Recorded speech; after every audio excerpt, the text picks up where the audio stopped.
my dudes, how you doing? I hope you're having a goddamn great day. Welcome back to the channel. Today we're going to be replicating Hull City's tactics into your game FC24. Of course, as always, if you enjoyed the video, hit the like button, subscribe, hit the bell notification, that would be great as well. But we're here to talk about Hull City, so let's hop on straight into the goddamn video. So, taking a look at the formation at hand, it is going to be a 4-2-3-1 wide. I've made no structural changes to it whatsoever, so therefore it'll be one goalkeeper, two centre-backs, two full-backs, two DMs, one attacking midfielder, two wider midfielders, and then of course, one striker.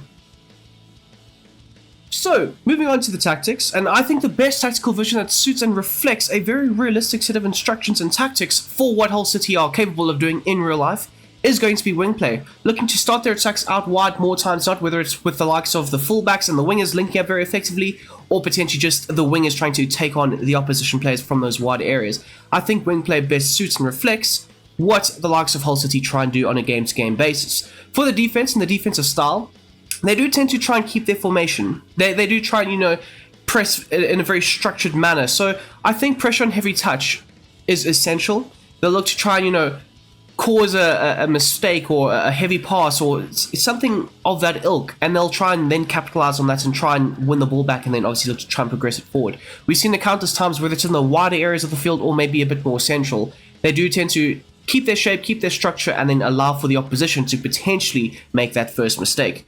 As for the team width, now it does vary ever so slightly. Of course, if they are under the caution, they're trying to seal out a 1-0 lead, they'll look to try and compact themselves quite a bit. But more times than not, they tend to spread themselves out quite effectively and have those 1v1 type situations throughout the entirety of the field, whether it's the striker taking on the centre-backs or trying to pick up one of the number 6s or something like that. It'll always try and be that 1v1 situation, allowing for each player to take a responsibility for trying to man-mark the other opposite player, really. As for the depth, however, I've set it to 55. They do tend to set out quite an effective mid-block, and this does allow them to not be counter-attacked on or exploited with that space in behind, but at the same time, it still allows them to have a slightly higher starting point with their natural formation at hand. Of course, having that backline slightly higher up the field, allowing them to be very effective when in possession of the ball. Now, moving on and progressing to the offense, the build-up play I have set is slow build-up. Now, this will obviously allow for your centre-backs to try and show for the ball, as well as your double six. They tend to drop quite deep and try and get on the ball and then look to progress it forward. So you are looking to have those nice goalkeeper restarts where you will look to have a possession-based brand of football building out from back to front. But at the same time, with the chance creation being set to balance, it still allows for a very dynamic approach. Sometimes, yes, you can look to play a possession-based brand of football, build up through the final third to be very effective, help support with those players in and around, look for those little 5-yard passes that pass and move. But at the same time, every now and then we do tend to see the likes of Hull City flood forwards and players forward into that attacking area, trying to overload and overwhelm the opposition players. So the forward runs is and might also be an applicable option when going forward. So therefore, I think the more balanced approach does suit this side. We have also seen the likes of Hull City go long in certain moments, so you are trying to get those forwards in behind in certain moments. So also the direct passing can also be an effective offensive outlet for this side going forward. Onto the width now, of course it is set to 80, looking to try and generate a lot of space between the lines, looking for the likes of what your number 10 as well as one of your number 6s to join up with the attacking supports, and therefore you will have quite a few players in and around the attacking third. You need to try and generate as much space between the lines as possible, so trying to spread the opposition's backline is going to be a very effective set of tactics to use, and we do see this, whether it's one of the fullbacks, hugging the touchline and looking to be involved in the attacking outlets, or maybe one of the wingers looking to also hug those wide areas of the field, pull players out of position, open up a bit more space between the lines. You are trying to generate that space to try and exploit it, of course. As for the likes of the players in the box, I've set it to 6, more or less 3 players in and around that attacking area, so it can alter and vary between one of your wingers or 2 of your wingers being in there with your striker, as well as potentially one of your number 6s sometimes making that forward run, as well as your number 10. So it does vary and alter every now and then, but I quite like it. It does keep the opposition on their toes. They need to be very vigilant when it comes to who is going to be in and around that attacking third, so I quite like it, to be fair. Onto the likes of the corners and the free kicks, as for always, I've set it to 4. So, moving on to the instructions, of course, starting off at the back with the goalkeeper Aslop. He is set to his balanced set of instructions, no real changes or alterations required for him. Saving on crosses, set to balanced, sometimes doing a good job, other times not so much, looking to try and stay on his line and allow the defenders to try and deal with the situations. As for the saving outside of the box, he doesn't tend to overly make those runs outside of his danger area, you could say. So therefore, I think a more balanced approach does best reflect and suit how he plays the game in real life, looking to more or less stay in the 6-yard area, not really allowing himself to be caught out with a potential chip on or whatnot. I know against Hull City, he was Millwall, he was almost caught out, but more so he does tend to, stay in and around the goalkeeping area. As for the likes of Jones and Greaves, they are set to their base set of instructions, no real changes required for either or. As for the fullbacks, however, the likes of Ryan Giles and, of course, Coyle, I think that's how you pronounce his name, my bad. Yeah, for the likes of Ryan Giles, you want him to be able to bomb forward, be very involved in the attacking outlet, looking to try and hug the touchline as much as possible, which overlap does tend to do very effectively. And then finally, for the defensive position, you want him to stick to position. You don't really require him to be too aggressive, step up and get too close. More so, keep the structure, keep the formation at hand, and make sure that you're in position more times than not. As for the right-hand side, very similar role, with a slight tweak to it. So for the right back, he's sought to join the attack, of course, also looking to get forward, link up very effectively with the likes of Philogene. But for the run type now, I've set him to mix, so sometimes allowing him to create those underlapping runs in the more central areas of the field, looking to sometimes link up a bit more with the likes of the midfielders.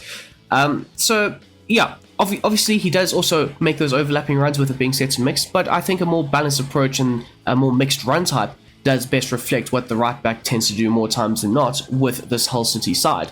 For the defensive positioning, just like with the left-hand side, he's going to be told to stick to position. Now, onto your double pivot, of course. I've put the likes of Siri as well as Morton into the double pivot, but this can change. This can be Slater and Morton, or sometimes even it can be Carvalho and Morton, or whoever. But I've gone with these two guys. More or less, the instructions won't really alter or change too much depending on who you have in the formation at hand. So Carvalho, these instructions would apply quite nicely to him, as well as Siri and so on. So for the right-hand side of the double pivots, I've told them to both be able to tight mark, looking to try and pick up the opposition players on the edge of the area, making sure that they can't just pick out good shot opportunities on the edge of the box. You want your double pivot to try and, get on them, make sure it's very hard to try and generate some space, try and have time on the ball to try and maybe pick out a pass or pop off a shot, so you don't really require, or you don't really want the opposition having time and space on the edge of the area. But for the right-hand side, you would still expect him to join the attack, so therefore I think get forward best suits and reflects how the likes of Hull City tend to shift their formation in certain moments, with the right-hand side bombing forward, linking up very effectively with the cam and obviously the two wingers and maybe even the striker. The interceptions, I've set it to normal, and then finally, you want both of your number 6s to be able to show for the ball with those goalkeeper restarts. It does help with the possession-based brand of football that you do tend to see the likes of Hull City play, and therefore I think it's a very effective use, especially with both of them being able to drop into the little half spaces, pick up the ball, and then look to progress it forward. It provides multiple passing options for your goalkeeper. Of course, you'll have the centre-backs, the full-backs, as well as the number 6s as passing options, and it can be a very effective set of instructions to use. As for the defensive positioning, I've set both of the number 6s to be able to cover the wing, looking to try and pick out those wider areas as much as possible, trying to pick out the runners potentially and make sure that there aren't many crosses being fired into the box. For the likes of Morton, the only real change that we do see with the instructions is the attacking support is set to stay back while attacking. He's not going to look to overly adventure too far forward. You need at least one of your number 6s to stay back and try and shield the backline, and that's going to be his job when in possession of the ball, of course. So, as you'll see here, the defensive behavior is still set to tight mark, normal interceptions for him, as well as being the deep line playmaker, and of course, trying to cover the wing. As for the likes of Turfan, now, his instructions do tend to vary every now and then, but I think the overall set of instructions that I've given him best reflects the number 10 role for the likes of Hull City. So, the defensive support, he is set to come back on defense, and I did notice that when Carvalho did play, Carvalho and Turfan, they did somewhat interchange positions every now and then. So in order to try and reflect and replicate this role, come back on defense is going to be a requirement, as well as for the support on crosses, you want them to be able to break into that attacking third quite a bit, trying to either pop off shots or create within the opposition's box. For the positioning freedom, I've told him to stick to position. He doesn't tend to drift too far wide or, have that free roaming role where he can link up wherever. More or less stick to position, and that is going to be the number 10 spot.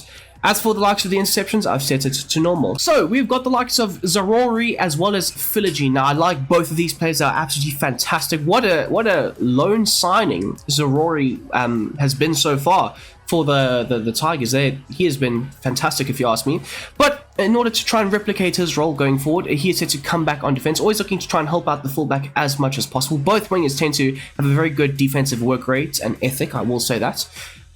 For the left-hand side, though, the chance creation I've set is to a balanced width, so sometimes allowing him to hug the touchlines, create a lot of the width down the left-hand side, or other times looking to cut inside and either pop off shots or link up very effectively with the midfield, which we do tend to see quite a bit with Zarori. He does tend to come inside quite a bit. Interchange a few passes with the midfield, pull players out of position, allow the likes of Ryan Giles to bomb down the left-hand flank. So in order to do that very effectively, I think come short should be set to on.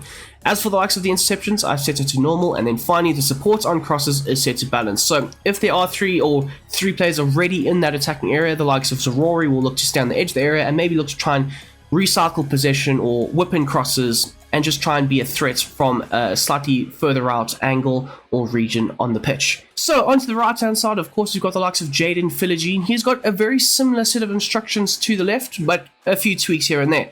So he's also going to be told to come back on defense as well as have a balanced width, still allowing him to sometimes cut inside or other times hug the touchline and create a lot of the width down either flank. As for the likes of the support runs, I've set him to balance because I do tend to think he does use his pace a bit more than what the likes of Zarori does, looking to try and get him behind every now and then, but at the same time he can also link up very effectively with the central players, obviously the midfield. So I think a more balanced approach does allow him to incorporate all these different aspects into his game.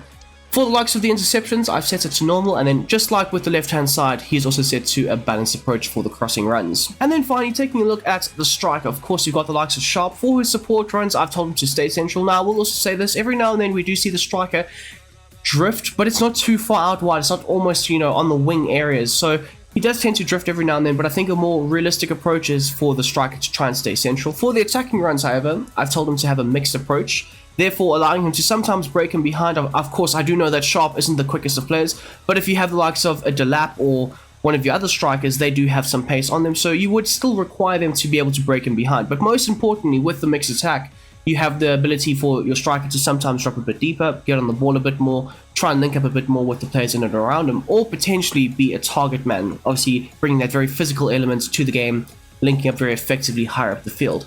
As for the likes of the interceptions, I've set it to aggressive. The striker does tend to press the opposition back down, forcing those, potential missed passes or heavy touches, or just trying to, make them uneasy when starting out with their build-up play from the back. Finally, for the likes of the defensive support, I've set it to basic, allowing him to sometimes stay forward, be an outlet for a counter, or other times, if under the cosh, he can choose to drop a bit deeper and help support the defense. And there you have it, my dudes. That is how I would replicate Hull City's tactics for FC24. Of course, as always, if you have enjoyed this video, don't forget to hit that like button, hit the subscribe button, the bell notifications as well. And out of 10, I would give this a solid 7.5. I think they can be very effective. I think it does get the best out of what the likes of Philogene and Zarori can offer to the side going forward. I think with slightly better players in each and every position, potentially, you could get a better feel of the formation at hand. But yeah, there are a few clunky moments throughout the course of these tactics that I don't particularly like. So therefore, I think 7.5 is applicable. Anyways, until the next time, I hope you have a damn great day. I'm out, and I will see you next week.